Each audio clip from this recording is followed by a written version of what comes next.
Escuela de Economía, 2. Toma 1. Corre tape, 5, 4, 3, 2. En forma global, generalizada, abordamos el tema de la economía y del economista. Desde nuestro muy particular punto de vista resultó muy interesante, profundamente interesante, tanto que nos atrevemos a volver a abordar el mismo tema con los mismos maestros, con los mismos catedráticos, con los mismos profesionistas que nuevamente nos honramos en presentarles a ustedes. En primer lugar, al señor licenciado José de Jesús Espinosa, el licenciado Víctor Manuel Estrada Herrera, licenciado Antonio Tejeda Rodríguez, licenciado Eduardo Estrada, director de la Escuela de Economía de la Universidad Autónoma de Ciudad Juárez. En el programa anterior se abordó la importancia de la escuela, su estructura, su perfil, sus planes de desarrollo, etcétera, etcétera. Y nos quedamos quizá a la hora en que tratamos el aspecto inflación, qué es, cómo se provoca, cómo lo vivimos y cómo habremos de soportarlo en las semanas subsiguientes o en las semanas siguientes. ¿Qué va a pasar? ¿Qué está pasando? ¿Quién nos quiere hablar? ¿Qué es realmente este fenómeno que estamos viviendo? ¿Y cómo es posible que alguien diga, que lo asegure? Es más, que para nosotros en ocasiones hasta nos parece que lo prueba, que el error más fuerte, más terrible que ha vivido el país fue el haber autorizado aumentos salariales del 10 y el 20 y el 30%, porque esto hizo que se disparara aún más la inflación. Háblenos sobre esto, por favor. Sí, como no, señor Roleo. Para entender esta realidad, tenemos que entender todo lo que es una política de desarrollo económico, o toda una política económica.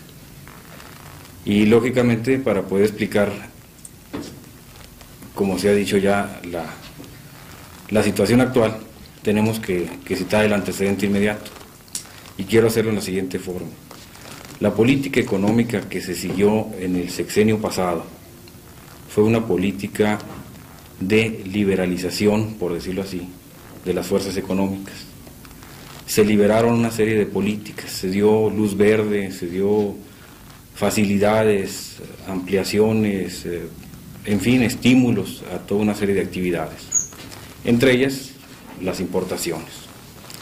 Se hablaba de que el país, para consolidar su industrialización, para consolidar su desarrollo, necesitaba de la importación de insumos, de materias primas, de maquinaria, en fin, ¿qué puedo decirle yo?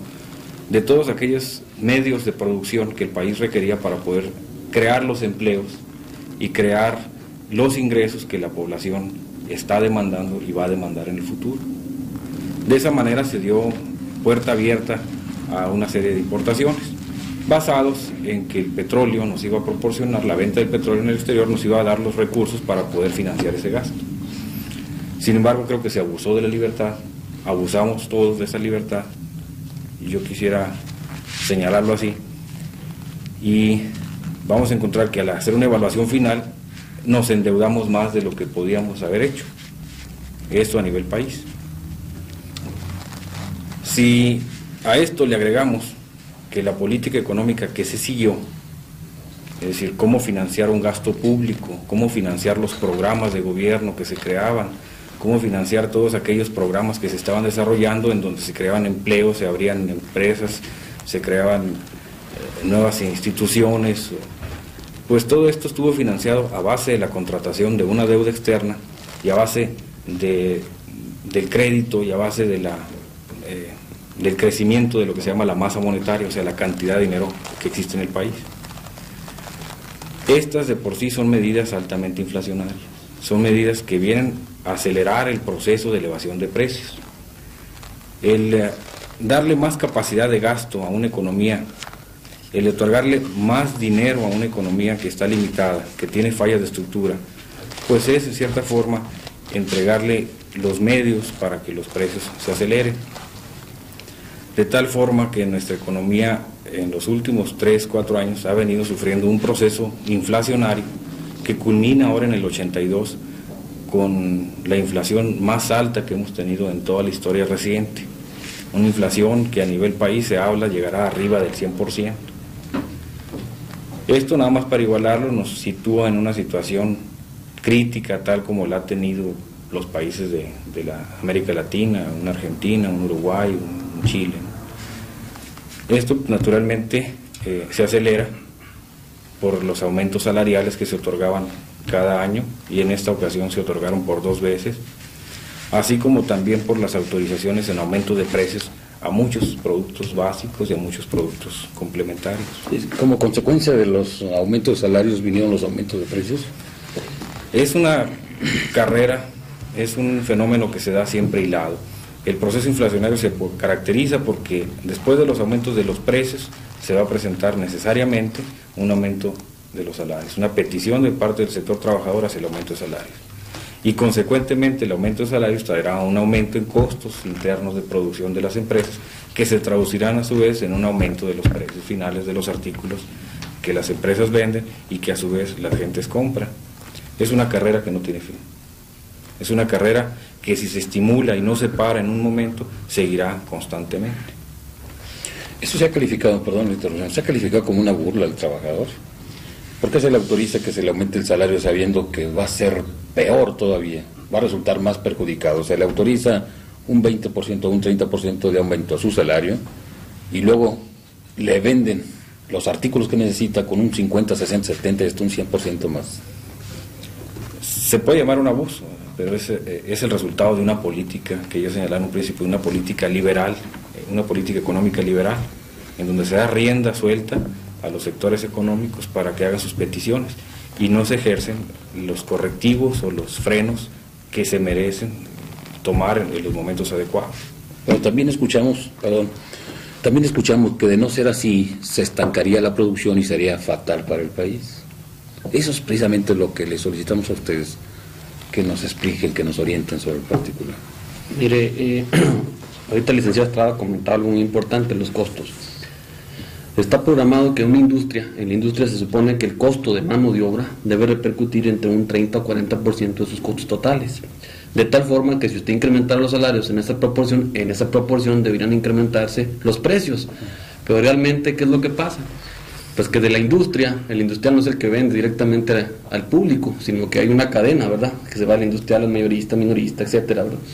Y realmente todos, ¿verdad?, infunden o dicen que tienen esa repercusión de costos, de tal forma que si usted aumenta 40% el costo de la mano de obra, ya le van a ir repercutiendo conforme la cadena que va a tener de distribuidor, quizás al 60, al 70, al 80 o al 90%.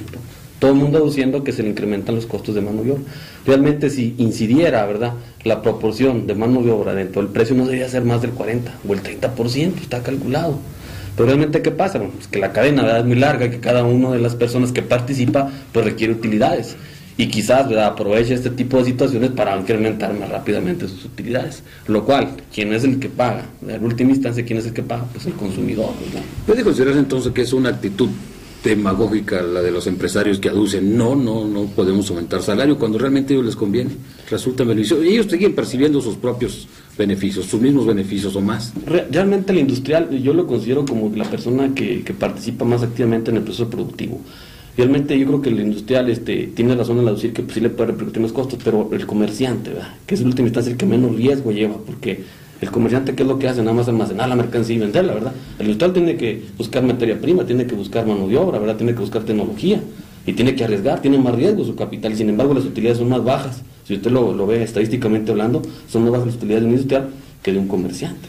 Entonces realmente yo creo que el problema radica en la distribución, ¿verdad? ¿Qué porcentaje de ese precio se va inflando, ¿verdad?, del proceso de la industria hasta que llega al consumidor? ¿Y dónde es donde está? Para poder atacar. Pero necesitamos también al comerciante para poder adquirir esas. Claro que sí, pero el comerciante también debe tener moderación, ¿verdad?, respecto a la proporción del incremento que va a subir el precio. Usted lo ve, ¿qué pasa cuando aumentaran la devaluación del peso? ¿Qué pasa con algunos comerciantes? ¿Por qué revalúan las mercancías? Aduciendo, ¿verdad?, de que las mercancías que compraron, ¿verdad?, son en dólares. Pero esas mercancías, ¿cuándo las adquirieron? Las adquieren, ¿verdad?, en tiempo pasado, ¿verdad? Y eso realmente ya tiene otro precio. El remarcarla, pues ya esto tiene una utilidad extra. Y eso representa. ¿Y qué dice la ley al respecto? Concretamente se señala o señalan los comerciantes que ellos tienen que si son mercancías importadas, tienen que elevar sus precios porque es la forma en que van a obtener los ingresos para poder reponer los inventarios cuando esa mercancía se agote, y van a tener que aumentar los precios al valor actual del dólar para poder comprar la mercancía en términos de dólares. La ley específicamente señala que hay precios de artículos que están sujetos a control y otros simplemente no los toca. Y en el caso, al menos de aquí en la frontera, vamos a ver que la mayor incidencia, la mayor elevación de precios está dada en los artículos importados. Y esto sí es muy importante señalarlo, ¿no? Los artículos básicos ya han estado controlados por el gobierno, por el Estado. Y vamos a hablar del maíz, de la tortilla, del frijol, de muchos de ellos. Pero estaban controlados, pero a la vez la diferencia de costo real a precio controlado, precio subsidiado, estaba siendo absorbida por el Estado.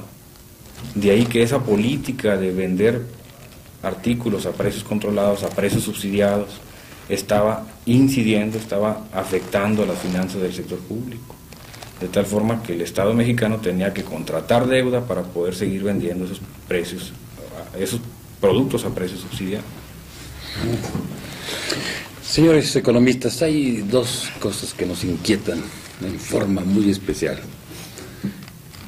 Y no queremos particularizar ni decir que es una cuestión personal. Sentimos que estamos interpretando el sentir de mucha gente, nuestra calidad de periodistas. Se habla de saqueo y hay quien se disgusta cuando se utiliza esta palabra. La utilizó, siendo presidente de la República, el licenciado José López Portillo, asegurando que no nos volverían a saquear. Pero en las fronteras, aquí en Ciudad Juárez, sentimos como nuestros amigos, buenos amigos del vecino país del norte, sobre todo los de ascendencia mexicana, que radican allá, vienen y con unos cuantos dólares se llevan la mercancía que tanto peleamos, que tan difícilmente producimos en el país. Y esto representa no solamente la fuerza económica, sino que se siente que afecta ya psicológicamente, porque la mayor parte de los trabajadores mexicanos continúan recibiendo el mismo salario, ya no ha habido incrementos, porque se nos dice que es perjudicial. Y nuestra moneda cada vez vale menos. Y nuestros vecinos, repito, con unos cuantos dólares vienen y se llevan lo que nosotros no podemos adquirir porque no tenemos el recurso económico. Ante esta situación de los subsidios que usted menciona, señor licenciado Estrada, y que se supone que es para beneficiar a la gente humilde, a la gente pues injustamente relegada por una causa o por otra. Esta situación la están aprovechando los que tienen realmente el poder económico. Vienen y se llevan esos artículos subsidiados, porque además no hay nada que lo prohíba. ¿Qué es lo que recomiendan para que la situación no sea tan injusta, tan marcadamente injusta, tan psicológicamente desastrosa? Pues en este caso de la frontera lo hemos señalado ya en algunos escritos concretamente, ¿no? Y lo hemos estado señalando. Yo siento que ha estado haciendo falta aquí en la frontera una política definida, específica, en atención a este problema. Lo vemos con la gasolina, lo vemos con las tortillas, lo vemos con muchos artículos que los residentes en el extranjero vienen y les adquieren. Y la vienen y les adquieren en términos de los precios y con las facilidades que el comercio les ofrece. Sin embargo, yo creo que hace falta, si estamos hablando de mejorar la crisis, estamos hablando de evitar que los artículos subsidiados o los artículos básicos se los saqueen, se los lleven, pues fijar una política de control que pudiera ser sencillamente a todo aquel que es extranjero cobrarle un impuesto especial. Por ejemplo, en el caso de la gasolina, todo vehículo con placas extranjeras fijar. Ahora, que implementar esta medida, que implementar esta política causaría problemas inmediatamente. La Cámara de Comercio protestaría porque se le está limitando a ellos la venta de los artículos. Ellos van a decir, nosotros le vendemos al que vende. Y muy lógicamente, si atendemos a la libertad de comercio, pues sí, es un atentar contra la libertad de comercio. Pero si es un interés nacional el que se está imponiendo, entonces sí debe delimitarse que el extranjero venga y saquee lo que la gente de las colonias periféricas o la gente, los trabajadores más desposeídos del salario, se quede sin los artículos. O bien, ya no que se quede sin los artículos, sino que estos, debido a esa demanda exagerada que se está presentando, a ese saqueo que se está presentando, se eleve de precio. A nosotros nos comentaron lo de la palabra saqueo y se disgustaron y finalmente tuvimos que aceptar, concederles la razón. Realmente saqueo es muy relativo, tendría que ser entre comillas, porque es comercio lícito. Y si yo viviese en los Estados Unidos, tengo una moneda que vale en todo el mundo y vengo y compro. Saqueo, entonces es muy relativo. Y efectivamente, si me pusiese en el papel de los comerciantes, a mí me conviene y también lícitamente estoy ejerciendo mi profesión, mi trabajo. Así es de que, por eso no te parece tan complejo, tan difícil, ¿verdad? Saber primeramente qué es, cómo desmenuzar esta situación, pero peor aún, cómo corregirla. ¿Qué vamos a hacer? ¿Qué va a pasar? ¿Ustedes cómo ven la situación? ¿Qué ven a futuro? Bueno, en general consideramos que la política actual del gobierno trata por todos los medios posibles de disminuir el consumo. Realmente lo que ha pasado en nuestro país es que el consumo ha superado el ingreso, o sea, la gente trata de consumir más de lo que realmente está ganando por un periodo de inflación como el que estamos viviendo. O sea, si usted se está dando cuenta que en un momento dado los precios cada vez van hacia arriba, ¿qué es lo que intenta hacer? Pues allegarse, ¿verdad? Sobre todo cosas. Eso hace presión, ¿verdad?, para las mismas gentes que están produciendo y provoca distorsión. Realmente la política actual que está siguiendo el gobierno trata por todos los medios posibles de atacar el consumo. Lo vemos, va a haber elevación de impuestos, disminución de presupuesto para obras públicas, etcétera, etcétera. Son políticas que tratan de afectar una variable específica al consumo, ¿verdad? Se supone que realmente la población de México trae una distorsión en cuanto a consumo. Trata de consumir realmente son artículos suntuarios y ha dejado a un lado de artículos que son tan imprescindibles para ciertas capas de la población. Y lo más crítico radica en lo siguiente: el 25% de la población de México se lleva el 60% del ingreso, mientras que el 75% restante de la población nada más adquiere el 40% del ingreso. Realmente uno se dice, bueno, ¿y cómo es posible pues que haya tanta industria que produzca televisiones, que produzca relojes, cosas que son suntuarias, ¿verdad? ¿Qué está pasando? Bueno, pues que realmente esa proporción de la población que recibe la gran cantidad de ingresos es la que está haciendo presión, y tan es así que si no consiguen los productos suntuarios aquí, ¿qué es lo que hacemos? Pues están haciendo presión para que empresas transnacionales, ¿verdad?, traigan esos productos que ellos están demandando. Y realmente, como decíamos al principio, el economista es un técnico social, debe tomar iniciativa, debe tomar su actitud, su acción, la forma de ser es para beneficiar a las mayorías.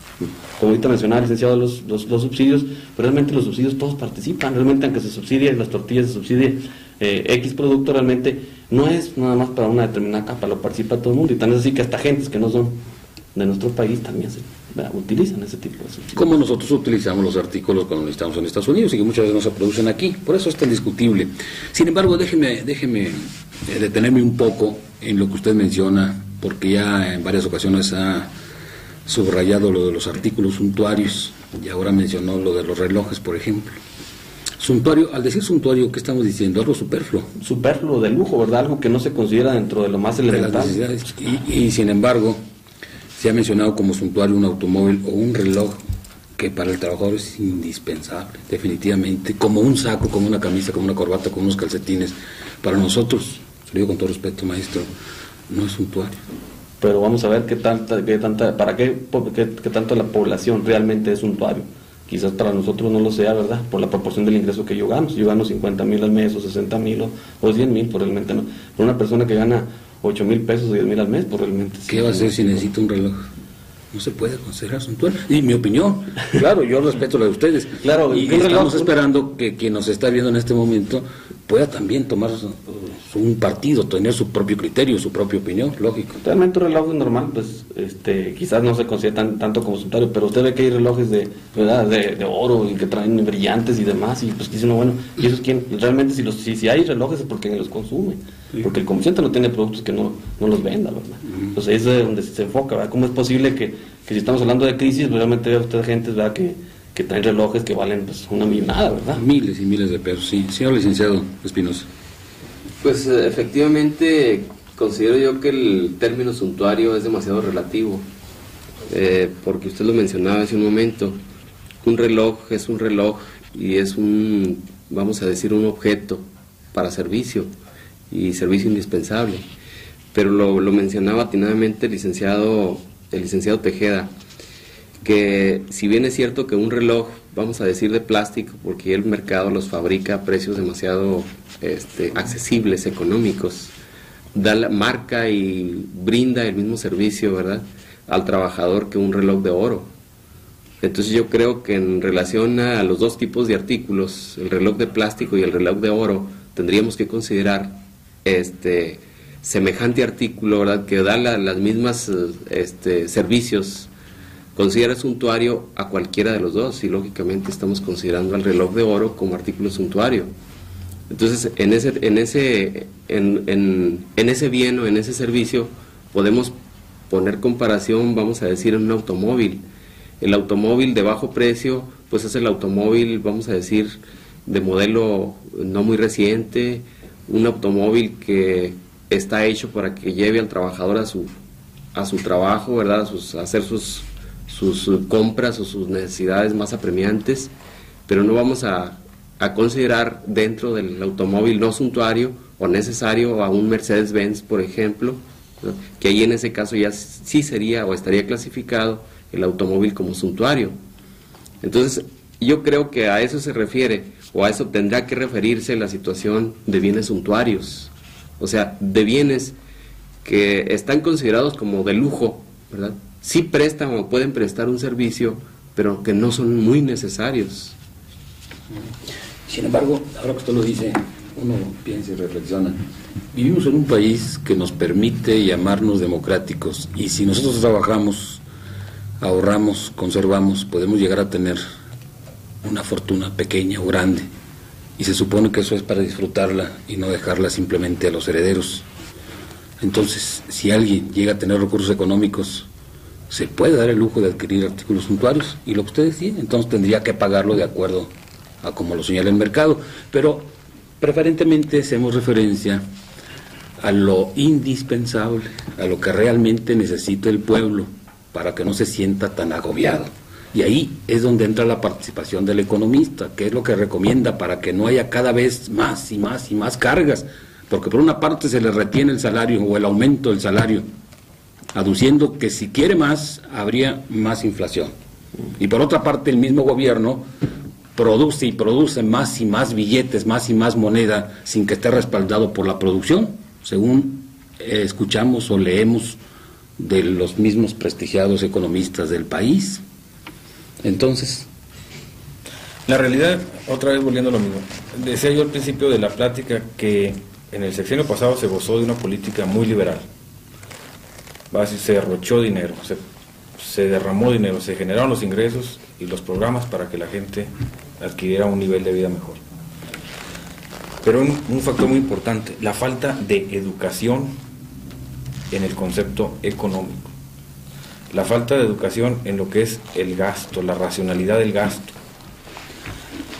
Y dicen que el comparar con otros modelos, con otros países, es muy equivocado, pero yo creo que en nuestro país lo que nos ha faltado es una educación en el consumo, en el gasto. Es decir, el ingreso que tenemos vamos a racionalizarlo, y el excedente que tengamos vamos a ahorrarlo para hacer las adquisiciones de los artículos que la libertad económica nos permite, que son muy caros y que pueden ser suntuarios.